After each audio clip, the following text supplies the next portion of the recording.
അഹമ്മദ് മാഷേ, യെസ്, ഈ തീയതിയൊക്കെ കുറഞ്ഞ് തെരഞ്ഞെടുപ്പിന് വേണ്ടി തയ്യാറെടുത്തിരിക്കുകയായിരുന്നു ബംഗ്ലാദേശ്. പക്ഷെ പൊടുന്നനെയാണ് അവിടുത്തെ വിദ്യാർത്ഥി നേതാവെന്ന് പറഞ്ഞാൽ അദ്ദേഹം ഇന്ത്യയുടെ ഒരു ഭാഗം കൂടി ഗ്രേറ്റർ ബംഗ്ലാദേശിൻ്റെ ഭാഗമായിട്ടൊക്കെ ചിത്രീകരിച്ച ഒരു റാഡിക്കലൈസ്ഡ് ഇസ്ലാമിസ്റ്റ് വിപ്ലവകാരിയായിരുന്നു. അങ്ങനെ ഒരാളിനെ പട്ടാപ്പകൽ അജ്ഞാതർ വന്ന് വെടിവെച്ച് കൊല്ലുക, ജനാധിപത്യത്തിൻ്റെ താക്കോൽ തുറക്കുന്നതിന് തൊട്ടു മുമ്പ് അങ്ങനൊരു സംഭവം ഉണ്ടാവുക. അതിനെ തുടർന്ന് വിദ്യാർത്ഥികൾ രാഷ്ട്രപിതാവിൻ്റെ അവിടുത്തെ ധാക്ക യൂണിവേഴ്സിറ്റി, പ്രാധാന്യമുള്ള ധാക്ക യൂണിവേഴ്സിറ്റിയിലെ ലോക മാതൃഭാഷാ ദിനം തന്നെ ആചരിക്കുന്ന അവിടുത്തെ വിദ്യാർത്ഥികളുടെ പ്രക്ഷോഭത്തിൻ്റെ അനുസ്മരണമായിട്ടാണല്ലോ ആ പ്രതിമ തന്നെ അടിച്ചു തകർത്തു. എന്ന് മാത്രമല്ല, ഇന്ത്യൻ എംബസിയില്ല, അവിടെ ഹൈക്കമ്മീഷണറുടെ വീടിൻ്റെ നേരെ വരെ ആക്രമണം ഉണ്ടായി. അപ്പോൾ ഇത് ഡിപ്ലോമാറ്റിക് തലത്തിൽ ഇന്ത്യയും അതുപോലെ തന്നെ ബംഗ്ലാദേശും തമ്മിലുള്ള സംഘർഷത്തിനും ഇടയാക്കിയിട്ടുണ്ട്. ഇങ്ങനൊരവസ്ഥയിൽ അവിടെ ഫെയർ ആയിട്ടുള്ള ഇലക്ഷൻ നമ്മൾ സ്വാഗതം ചെയ്യുന്നതാണ് നമ്മുടെ നയം. ഫെയർ ആയിട്ടുള്ള ഒരു ഇലക്ഷൻ തെരഞ്ഞെടുപ്പ് നടക്കുമോ എന്നുള്ളത് സംശയമാണെന്നാണ്. കലാപകലുഷിതമാണ് ഇപ്പോഴും. അവിടെ ഒരു ഹിന്ദു, ഇതുമായിട്ട് ബന്ധപ്പെട്ടാണോ എന്നറിയില്ല, ദീപക് ചന്ദ്രദാസ് എന്ന് പറയുന്ന ഒരു ഹിന്ദു യുവാവിനെ തല്ലിക്കൊല്ലുന്നു. മതനിന്ദ ആരോപിച്ചായിരുന്നു അത്. എന്ത് മതനിന്ദയാണെന്ന് പുറത്തു വന്നിട്ടില്ല. 2 പത്രങ്ങൾ, മതസ്വാതന്ത്ര്യം മാത്രമല്ല പത്ര സ്വാതന്ത്ര്യത്തെയും തടവിലാക്കിയിരിക്കുന്നു. 2 പ്രധാനപ്പെട്ട ബംഗ്ലാദേശിൽ ഏറ്റവും കൂടുതൽ സർക്കുലേഷനുള്ള പത്രം ഉൾപ്പെടെ 2 പത്രങ്ങൾ പുറത്തിറങ്ങിയിട്ടില്ല. കാരണം അവരെ പത്രപ്രവർത്തകരെ ബന്ദികളാക്കി വെച്ച് പോലീസ് വന്നവരെ മോചിപ്പിച്ച് കഴിഞ്ഞിട്ടുണ്ട്. എങ്കിലും മതസ്വാതന്ത്ര്യവും പത്രസ്വാതന്ത്ര്യവും എല്ലാം അപകടത്തിലായ ഒരു രാജ്യത്ത് എങ്ങനെ ജനാധിപത്യ സ്വാതന്ത്ര്യമുള്ള ഒരു തെരഞ്ഞെടുപ്പ് നടക്കും? ഇത് വളരെ ക്ലിയറാണിത്. ഒന്ന്, ബംഗ്ലാദേശിൽ സമാധാനം പുനഃസ്ഥാപിക്കപ്പെട്ടിട്ടില്ല എന്നിപ്പോൾ ബോധ്യമായി. അതൊക്കെ ഒരു പുറമോടി മാത്രമായിരുന്നു. 2024 ജൂലൈ ഓഗസ്റ്റിലാണ് അവിടുത്തെ കലാപം നടന്നത്. ഓഗസ്റ്റ് 5-നോ 4-നോ ആണ് നമ്മുടെ ഇവരിവിടെ എത്തിയത്, നമ്മുടെ ഷെയ്ഖ് ഹസീന ഇന്ത്യയിലെത്തിയത്. എന്ന് പറഞ്ഞാൽ 1.5 കൊല്ലം കഴിഞ്ഞിട്ടും അവിടെ സമാധാനം പുനഃസ്ഥാപിക്കാനായിട്ടില്ല. ആദ്യത്തെ കലാപം ഈ ഷെരീഫ് ഹാദിയുടെയൊക്കെ നേതൃത്വത്തിൽ ആദ്യത്തെ കലാപം അവിടെ യുവാക്കളെയും മതമൗലികവാദികളെയും ഇറക്കിവിട്ട് സകലമായ ക്രിമിനലുകളെയും തുറന്നുവിട്ട് അമേരിക്കൻ ഡീപ് സ്റ്റേറ്റിന്റെ പിന്തുണയോടുകൂടി ഷെയ്ഖ് ഹസീനക്കും അതുവഴി ഇന്ത്യക്കും ഒക്കെ എതിരെ നടന്നൊരു കലാപമാണ്. ആ കലാപത്തിന് ശേഷം സമാധാനം വന്നു എന്നാണ് അവിടെ ചീഫ് അഡ്വൈസറായിട്ട് വന്ന മുഹമ്മദ് യൂനുസ് പറഞ്ഞത്. അതൊരു ഈ വലിയ കലാപത്തിന് ശേഷം മുമ്പുള്ള പൊട്ടിത്തെറിക്ക് മുമ്പുള്ള ഒരു മൗനം എന്നതിനെ കുറിച്ച് വിചാരിക്കാനുള്ളൂ. കാരണം ബംഗ്ലാദേശിൽ അങ്ങനെ സമാധാനം വരിക എളുപ്പമല്ല. ബംഗ്ലാദേശിൽ സമാധാനം വരാനുള്ള എളുപ്പമാർഗം എന്താണ്? ഒരേ ഒരു മാർഗ്ഗമേ ഉള്ളൂ, ഫെയർ ആയ തെരഞ്ഞെടുപ്പ് നടത്തുക. എന്നിട്ട് തെരഞ്ഞെടുക്കപ്പെടുന്ന ആരായാലും അവർക്ക് ഭരണം കൈമാറിയിട്ട് മുഹമ്മദ് യൂനുസ് തന്റെ പഴയ ലാവണത്തിലേക്ക് തിരിച്ചു പോകുക. അതാണ് അവിടുത്തെ വഴി. പക്ഷെ ഇപ്പൊ എന്താ സംഭവിക്കുന്നത്? അവിടെ തെരഞ്ഞെടുപ്പ് പ്രഖ്യാപിച്ചു. ഏതാ തെരഞ്ഞെടുപ്പ്? ഫെബ്രുവരിയിൽ, ഈ 2026 ഫെബ്രുവരിയിൽ തെരഞ്ഞെടുപ്പ് നടക്കുമെന്ന് മുഹമ്മദ് യൂനുസ് പ്രഖ്യാപിച്ചു. ഏതാനും ഒരു മാസം മുമ്പ്. അവാമി ലീഗിൽ അതിൽ പങ്കാളിത്തമില്ല. ഇതാണ് അതിന്റെ പ്രശ്നം. തെരഞ്ഞെടുപ്പ് നടക്കുമെന്ന് പ്രഖ്യാപിച്ചത് തെരഞ്ഞെടുപ്പ് നടത്താനല്ല. ഇപ്പൊ മുഹമ്മദ് യൂനുസിന് ആവശ്യം എന്താ? തെരഞ്ഞെടുപ്പ് നടക്കരുത്. 2 കൂട്ടർക്കും ആവശ്യമുണ്ട്. ഇപ്പോൾ തെരഞ്ഞെടുപ്പ് നടക്കരുത് എന്നത് ഇപ്പോൾ ആരുടെ ആവശ്യം കൂടിയാണ്? അവാമി ലീഗിന്റെ കൂടി ആവശ്യമാണ്. അതുവഴി ഇന്ത്യയുടെയും ആവശ്യമാണ്. ഞാൻ ബലമായി സംശയിക്കുന്നത് 2024 ബംഗ്ലാദേശിലെ കലാപത്തിന്റെ പിന്നിൽ അമേരിക്കയും അമേരിക്കയുടെ പണിയാളുകളും ആയിരുന്നെങ്കിൽ ഇപ്പോഴത്തെ കലാപത്തിന്റെ പിന്നിൽ ആരുമാവാം.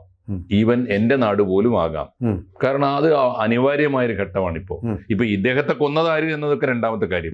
ഇയാൾ കലാപകാരിയാണല്ലോ. അയാളെ കൊന്നത് അവിടുത്തെ ഗുണ്ടകളാവാം. പക്ഷേ അയാളെ കൊന്നതിനെ തുടർന്ന് അവിടെ ഒരു കലാപം പ്രതീക്ഷിച്ചുകൊണ്ടായിരിക്കണമല്ലോ അത് കൊന്നത്, അജ്ഞാതരായാലും ആരായാലും.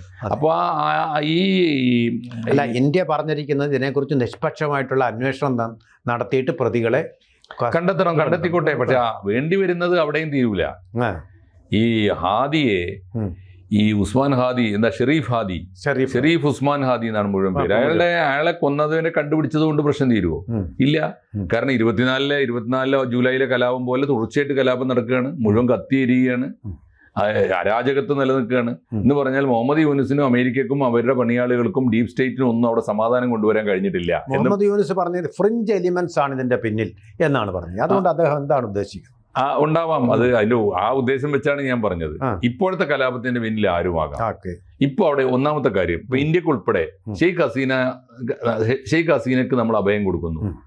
ഷെയ്ഖ് ഹസീനയെ ബംഗ്ലാദേശിലേക്ക് തിരിച്ചയക്കണമെങ്കിൽ ആദ്യം നമുക്ക് ഉറപ്പുവരുത്തേണ്ടത് എന്താ?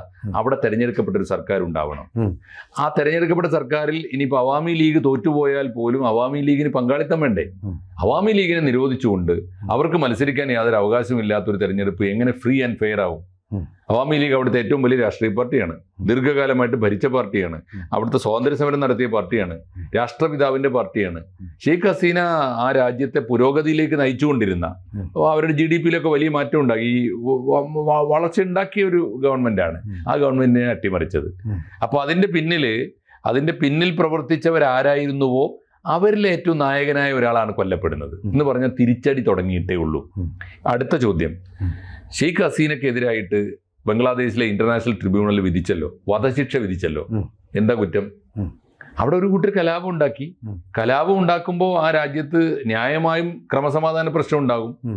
അത് അടിച്ചമർത്താൻ പോലീസിനെയും പട്ടാളത്തെയും നിയോഗിക്കേണ്ടി വരും ഭരണാധികാരി. അപ്പൊ ആ നിയോഗിച്ചതിന്റെ പേരിൽ അതിന്റെ ഉത്തരവാദിത്തം ഏറ്റെടുത്തിട്ട് അത് അടിച്ചമർത്തിയില്ലെങ്കിലല്ലേ തൂക്കിലേറ്റേണ്ടത്? അതാണ് തൂക്കിലേറ്റേണ്ടത്. ഇപ്പൊ മുഹമ്മദ് യൂനിസിനെ അങ്ങനെയാണെങ്കിൽ തൂക്കിലേറ്റ സ്വന്തം ധർമ്മവും കർമ്മവും നിർവഹിച്ചതിന്റെ പേരിലാണ്. അങ്ങനെയാണെങ്കിൽ ഒരു കേസ് അടിയന്തരമായി ബംഗ്ലാദേശിലെ ഇന്റർനാഷണൽ ട്രിബ്യൂണലിന്റെ മുമ്പിൽ വരേണ്ടതുണ്ട്, ക്രൈം ട്രിബ്യൂണലിന്റെ മുമ്പിൽ. എന്തായിരിക്കും അത്? ഇപ്പൊ നടന്നുകൊണ്ടിരിക്കുന്ന കലാപത്തിന് ആരാണ് ഉത്തരവാദി? മുഹമ്മദ് യൂനിസിനെ തൂക്കിലേറ്റാനോ മുഹമ്മദ് യൂനിസിനെ വധശിക്ഷ വരേണ്ടി വരും. ഈ ഒരു കാര്യമുണ്ട്, ഒരു സംഗതിയിൽ ബാലൻസ് വന്നു കഴിഞ്ഞാൽ സമാധാനം വരും. വളരെ സമാധാനം എന്താ? ഷെയ്ഖ് ഹസീനക്കും വേണ്ട, മുഹമ്മദ് യൂനിസിനും വേണ്ട എന്ന് പറയേണ്ടി വരും. രണ്ട്, തെരഞ്ഞെടുപ്പ് നടത്തുന്നുണ്ടോ? അത് അവാമി ലീഗ് ഇല്ലാതെ തെരഞ്ഞെടുപ്പ് വേണ്ടാന്ന് വെക്കേണ്ടി വരും. ഒരു കുറെ കൂടി പോസിറ്റീവായ ഒരു തീരുമാനത്തിലേക്ക് ബംഗ്ലാദേശിനെ കൊണ്ടുചെന്ന് എത്തിക്കുന്ന ഒരവസ്ഥയാണ് ഇപ്പോൾ ഉള്ളത്. മാത്രമല്ല, പുതിയ ജിയോ പൊളിറ്റിക്കൽ സിറ്റുവേഷൻ അനുസരിച്ച് അമേരിക്ക ഇപ്പൊ ബംഗ്ലാദേശിൽ അങ്ങനെ ഇറങ്ങി കളിക്കാനൊന്നും ധൈര്യപ്പെടില്ല. കാരണം ചൈനീസ് താല്പര്യങ്ങൾക്ക് വലിയ മുൻതൂക്കം ഇപ്പൊ മുഹമ്മദ് യൂനിസ് കൊടുക്കുന്നുണ്ട്. തീർച്ചയായിട്ടും ചൈനയുടെ സിറ്റി അവിടെ വന്നു, അവിടെ തുറമുഖം വരുന്നു, ചൈന വലിയ തോതിൽ. മാത്രമല്ല, ചൈനയെ ബംഗ്ലാദേശ് കൂടെ നിർത്തുമ്പോൾ തന്നെ ഈ സമയത്ത് ഇന്ത്യയെ പിണക്കാതെ നിർത്തുന്നുമുണ്ട്. മാത്രമല്ല, ബംഗ്ലാദേശിന്റെ കാര്യത്തിൽ ചൈനയും ഇന്ത്യയും തമ്മിൽ ഒന്നിച്ചു പോകാനാണ് സാധ്യത. കാരണം നമുക്കും താല്പര്യമുണ്ട്. കാരണം നമുക്ക് ബംഗ്ലാദേശ് വളരെ മർമ്മപ്രധാനമാണ്. അവിടെ ചൈനയുടെ താവളം വരുന്നത് എന്തുമാത്രം അപകടം ഉണ്ടാക്കുമോ അതിനേക്കാൾ വലിയ അപകടമാണ് അമേരിക്കയുടെ താവളം വന്നു കഴിഞ്ഞാൽ. അമേരിക്കയുടെ താവളം വന്നാൽ അടുത്ത പ്രശ്നം എന്താണെന്ന് വെച്ചാൽ, ബംഗ്ലാദേശിന്റെ സമീപ പ്രദേശത്തുള്ള ഇന്ത്യയുടെ അതിർത്തി സംസ്ഥാനങ്ങൾ ചേർത്തുകൊണ്ട് 6-7 ക്രിസ്ത്യൻ ഭൂരിപക്ഷ അതിർത്തി സംസ്ഥാനങ്ങൾ ചേർത്തുകൊണ്ട് ഒരു ഇവാഞ്ചലിക്കൽ സ്റ്റേറ്റ് എന്ന അജണ്ട, ഒരു ഇവാഞ്ചലിക്കൽ രാഷ്ട്രം എന്ന അജണ്ട അമേരിക്കക്കുണ്ട്. അത് ഷെയ്ഖ് ഹസീന വെളിപ്പെടുത്തിയിട്ടുണ്ട്. കഴിഞ്ഞ ഇലക്ഷൻ കാലത്ത് എൻ്റെ അടുത്ത് വന്നതാണ് അമേരിക്കയുടെ ദൂതന്മാര്.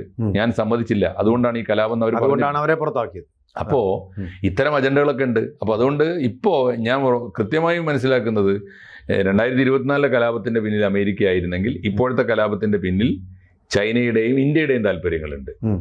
ഈ രണ്ട് താല്പര്യങ്ങൾ ആരുടേതായിരുന്നാലും ഇപ്പോഴത്തെ കലാപം അനിവാര്യമാണ്. ഈ കലാപം ഉണ്ടായില്ലെങ്കിൽ എന്താ സംഭവിക്കുക? ഫ്രീ ആൻഡ് ഫെയർ അല്ലാത്ത ഇലക്ഷൻ നടത്തും. വീണ്ടും അത് അവാമി ലീഗ് ഇല്ലാത്തൊരു ഗവൺമെന്റ് ആരാ വരിക നമുക്കറിയാലോ. ഈ നിരോധിക്കപ്പെട്ടിരുന്ന ജമാഅത്തെ ഇസ്ലാമി വരും, ബംഗ്ലാദേശ് നാഷണലിസ്റ്റ് പാർട്ടി എന്ന് പറയുന്ന ഖാലിദ സിയയുടെ പാർട്ടി വരും. അവരൊക്കെയാണ് നാട് മുടിച്ചത് ഇത്രയും കാലം. അവരുടെ അധികാരം വരുമായിരുന്നു. ഇനി അത് ആ ഇലക്ഷൻ നടത്താൻ സാധ്യതയില്ല എന്നൊരവസ്ഥ വന്നിട്ടുണ്ട്.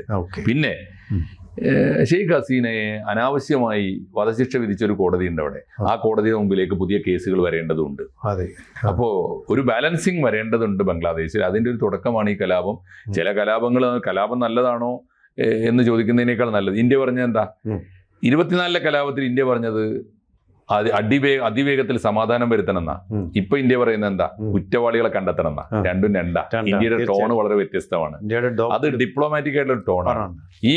ഇതിന്റെ ഉത്തരവാദികളെ കണ്ടെത്തുക എന്ന് പറഞ്ഞാൽ അതിന്റെ അർത്ഥം അന്വേഷണം. അതിന്റെ അർത്ഥം ഇപ്പോഴും അത് ഈ മഹാബുദ്ധിജീവിയായ മുഹമ്മദ് യൂനിസിന് മനസ്സിലായിട്ടുണ്ടോ എന്നറിയില്ല. ആരാണ് ഉത്തരവാദിയെ കണ്ടെത്തണം എന്ന് പറഞ്ഞാൽ അവൻ തന്നെയാണ് ഉത്തരവാദി. അവൻ ഇന്റർനാഷണൽ ക്രൈം ട്രിബ്യൂണലിന്റെ മുമ്പിൽ വരട്ടെ, അവനെതിരായി ശിക്ഷ വിധിക്കും എന്നാ പറഞ്ഞതിന്റെ അർത്ഥം.